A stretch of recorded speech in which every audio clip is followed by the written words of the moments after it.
Hello बच्चों, कैसे हैं आप। हमारे YouTube चैनल पे आपका स्वागत है। मैं रियल नंबर्स का टॉपिक्स में आपको पढ़ा रहा था। कक्षा 10 जो कक्षा 9th के और 10th के लिए बहुत ही उपयोगी साबित होगा और आने वाले एग्जाम में CBSE के बच्चे हों चाहे RBSE के बच्चे हों उनके लिए बहुत ही उपयोगी साबित होगा। बेटा हम इसके कुछ क्वेश्चंस ले रहे हैं इंपॉर्टेंट जो परीक्षा में पूछे जाते हैं, उन क्वेश्चंस की हम चर्चा यहाँ पर करेंगे। ध्यान देना बेटा। हम क्वेश्चन नंबर 1 लेते हैं बेटा। Show that any positive odd integer is of the form 6q + 1 और 6q + 3 और 6q + 5 where q is some integers. Where q is some integers. दर्शाइए कि, शो दैट यानी दर्शाइए कि प्रत्येक धनात्मक विषम पूर्णांक, ऑड इंटीजर का अर्थ क्या होता है? विषम पूर्णांक। प्रत्येक धनात्मक विषम पूर्णांक 6q + 1 अथवा 6q + 3 अथवा 6q + 5 के रूप का होता है, जहां q एक पूर्णांक है। जहां q क्या है बेटा? एक पूर्णांक संख्या है। ठीक है, इसको सॉल्व कैसे करेंगे? तो सबसे पहले तो बेटा हम क्या करेंगे, कोई पॉजिटिव इंटीजर्स लेंगे। तो हमने क्या लिया बेटा सॉल्व करने के लिए? Let a be any positive integer. माना a कोई धनात्मक पूर्णांक है। माना a कोई धनात्मक पूर्णांक है। Let a be any positive integers, then by Euclid algorithm, Euclid विभाजन प्रमेय से। तब यूक्लिड विभाजन प्रमेय से a बराबर लिखा जा सकता है 6q + r। a बराबर क्या लिखा जा सकता है? 6q + r। a को 6q + r के रूप में लिखेंगे। एंड r की जो वैल्यू होगी, ये रिमाइंडर होगा, r की वैल्यू ये 6 से तो क्या होगी, यानी भाजक 6 क्या है यहाँ पर? भाजक। भाजक से तो छोटी होगी। r इज लेस देन 6 भाजक से छोटी होगी और 0 के से बड़ी होगी या उसके इक्वल भी होगी। ग्रेटर देन है ना बेटा, r इज ग्रेटर देन 0, 0 से तो बड़ी उसके इक्वल, और r का मान 6 से क्या होगा? छोटा होगा, 6 से लेस होगी यानी छोटी होगी। ठीक है, तो अब आता हूं r की वैल्यू क्या क्या हो सकती है। r बराबर 0 हो सकता है, 1 हो सकता है, 2 हो सकता है, 3 हो सकता है, 5 हो सकता है, 4 भी हो सकता है। तो वहां 0, 1, 2, 3, 4, 5 ये क्या किसकी वैल्यू होगी बेटा? r की वैल्यू हो सकती है। अब हम लेते हैं केस फर्स्ट।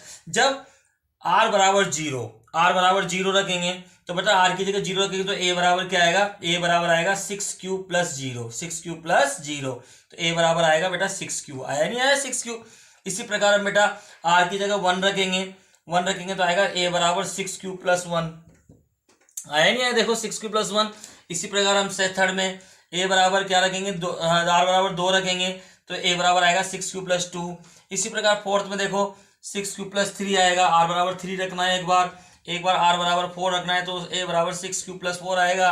एक बार 5 रखना है तो 6q + 5 भी आएगा। अब आप देखो बेटा यहाँ पर ये तो सारे इवन नंबर हैं। 6q, 6q + 2, 6q + 4 ये तो सारी सम संख्या है, दो के गुणज के रूप में आ रही है, नहीं आ रही बेटा? तो ये तो सारी क्या है बेटा? सम संख्या है। तो विषम संख्या क्या क्या है? ऑड इंटीजर कौन कौन से? a बराबर 6q + 1 है, a बराबर 6q + 3 है, a बराबर 6q + 5। ये केवल ऑड नंबर है। 1 3 5 आ रहा है नहीं आ रहा? 1 3 5 ऑड नंबर होते हैं, विषम संख्याएं होती नहीं होती। तो आपको स्पष्ट है कि क्लियरली यानी स्पष्ट है कि 6q + 1, 6q + 3, 6q + 5 numbers are odd numbers. ये तीनों के तीनों नंबर्स कैसे नंबर हैं? ऑड नंबर है, यानी विषम संख्याएं हैं। कैसी संख्याएं बेटा? विषम संख्याएं हैं। ठीक है, हाँ। Therefore any odd integer can be expressed in the form 6q + 1 और 6q + 3 और 6q + 5।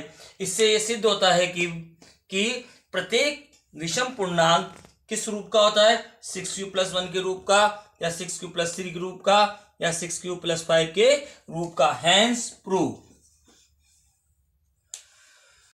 क्वेश्चन नंबर 2 हम यहाँ लेते हैं। Express each number as product of its prime factors. यानी कि बेटा हमें प्राइम फैक्टर्स के रूप में हमें नंबर्स को लिखना है। आपके पास फर्स्ट एग्जाम्पल देखा, प्राइम फैक्टर्स आप जानते हैं क्या होता है, अभाज्य संख्या है। अभाज्य संख्याओं के गुणनखंड के रूप में हमें यहाँ पर इसको लिखना है, आपको जो गिवन नंबर्स है। तो आपके फर्स्ट नंबर क्या है 140, 140 के प्राइम फैक्टर यानी अभाज्य गुणनखंड क्या क्या होंगे, ध्यान देना बेटा। 140 यहाँ पर 0 है, 0 और नंबर में आता है तो ये 2 से डिवाइड होता है, तो हमने 2 से इसको डिवाइड किया 70 टाइम। कितने टाइम, 70 टाइम। फिर हमने देखो फिर 0 देखा तो 0 2 से डिवाइड होता है, तो ये कितने टाइम डिवाइड होगा बेटा, 35 टाइम। 35 में 5 की टेबल में 35 आता है, 7 टाइम, 7 से डिवाइड होगा बेटा 1 टाइम। ठीक है, 7 × 7। तो इसके प्राइम फैक्टर क्या होंगे, 2 × 2 × 5 × 7। यहाँ मैंने 2 कितनी बार मल्टीपल हो रहा है, 2 टाइम, तो 2 का स्क्वायर लिखा जा सकता है, 2 का स्क्वायर × 5 × 7। यही आपकी क्या है बेटा, आंसर है। सेकंड देखो बेटा, 5005, 5005 के प्राइम फैक्टर करने, तो ऐसे लिख देंगे बेटा 5005, 5 लिखेंगे, 5 से डिवाइड हो रहा है, 5 1 जा 5, 00 ऐसी कैसी, 5 1 जा 5। फिर बेटा ये न तो 3 से डिवाइड होता है न 5 से डिवाइड होता है, फिर ये किससे डिवाइड हो रहा है, 7 से, 7 की टेबल बोलेंगे, और ये कितने टाइम डिवाइड होगा, 143 टाइम। ठीक है, फिर ये 143 7 से डिवाइड नहीं होता बेटा, ये डिवाइड होगा आपके 11 से। किससे डिवाइड होगा, 11 से। 11 से कितने टाइम, 13 टाइम, और 13 से डिवाइड होता है 1 टाइम। तो इसके प्राइम फैक्टर क्या आएंगे बेटा, 5 × 7 × 11 × 13 आंसर्स। क्वेश्चन नंबर 3 देखो बेटा क्या कहता है, find the LCM and HCF of the following pairs. ये जो आपको पेयर्स दे दिए जाते हैं उनको आपको एलसीएम निकालना है और एचसीएफ निकालना है, लसापन निकालना है और मसापन निकालने हैं। ठीक है, और वेरीफाइड यानी तथा सत्यापित भी करना है। वेरीफाई यानी सत्यापित कीजिए एलसीएम एंड एचसीएफ कि एलसीएम और एचसीएफ का जो गुणनफल होता है, एलसीएम और एचसीएफ का गुणनफल होता है वो क्या होता है, प्रोडक्ट ऑफ 2 नंबर्स, यानी 2 संख्याओं के गुणनफल के बराबर होता है। जो दी गई दोनों संख्याएं हैं उनके गुणनफल के क्या होता है, बराबर होता है।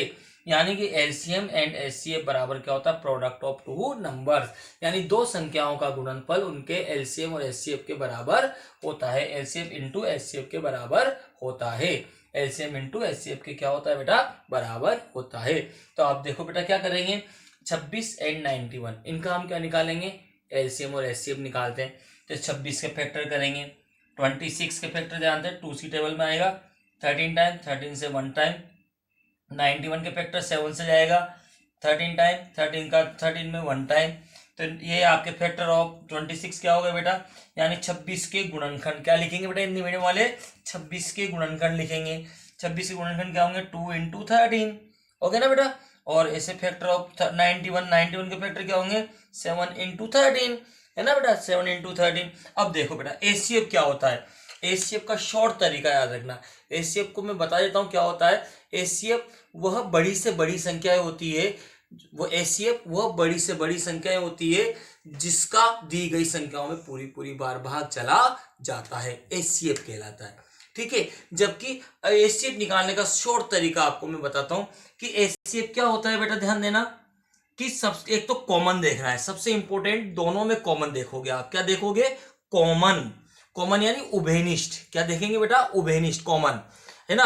और एक देखेंगे बेटा मिनिमम फैक्टर, ध्यान देखना, कॉमन देखकर बाद में मिनिमम फैक्टर उठा लेना, जो सबसे कम बार आ रहे हो ना उनको उठाना। दोनों में 2 है तो दोनों में, 3 है तो तीनों में, सबसे कम वाले लेने हैं, सबसे ज्यादा वाला नहीं लेना है। कौन से लेना है, सबसे कम वाले, है ना, मिनिमम फैक्टर उठाने और कॉमन देखना। सबसे पहला इंपॉर्टेंट काम कॉमन, एचसीएफ निकालने के लिए, मसापन निकालने के लिए इंपॉर्टेंट क्या है बेटा, कॉमन। तो आप देखो बेटा एचसीएफ निकालना चाहते हैं अपन यहाँ पर, तो एचसीएफ निकालेंगे तो ध्यान देना दोनों में देखो 2 यहाँ आ रहा है, 2 यहाँ नहीं आ रहा तो छोड़ देंगे, कॉमन नहीं है, कॉमन नहीं है तो छोड़ देंगे। 7 यहाँ आ रहा है लेकिन 7 ऊपर नहीं है, इसलिए इसको भी छोड़ देंगे, कॉमन है ही नहीं। कॉमन है ना, तो कॉमन नहीं है तो अपन लिखेंगे नहीं, अपन कॉमन इंपॉर्टेंट है यहाँ पे, है ना।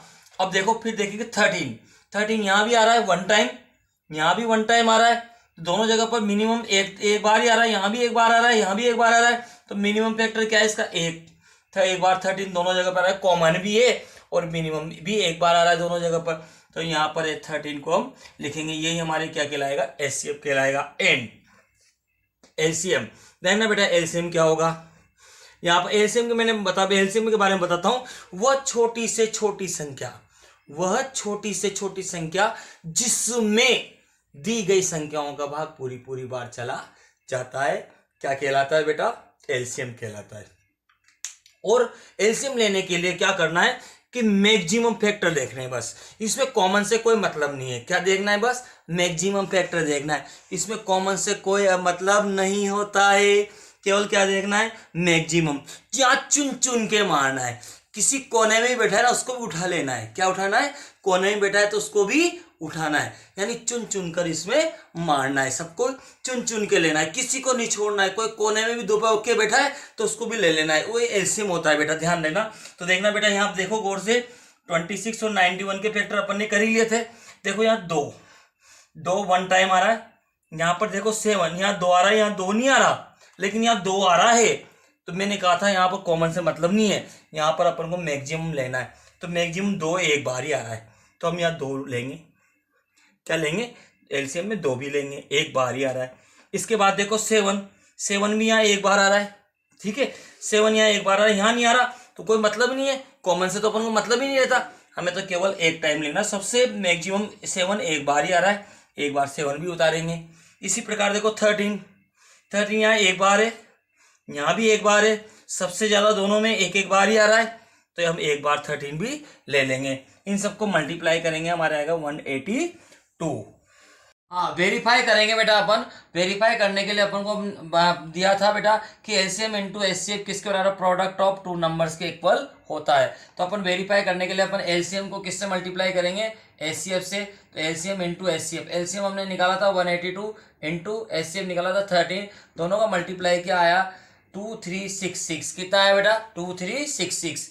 और अब प्रोडक्ट ऑफ 2 नंबर्स, 2 नंबर्स अपन को दिए थे 26 एंड 91, दोनों का प्रोडक्ट करेंगे, वो भी आया 2366। तो दोनों देखो इक्वल आए ना, दोनों बराबर आए ना।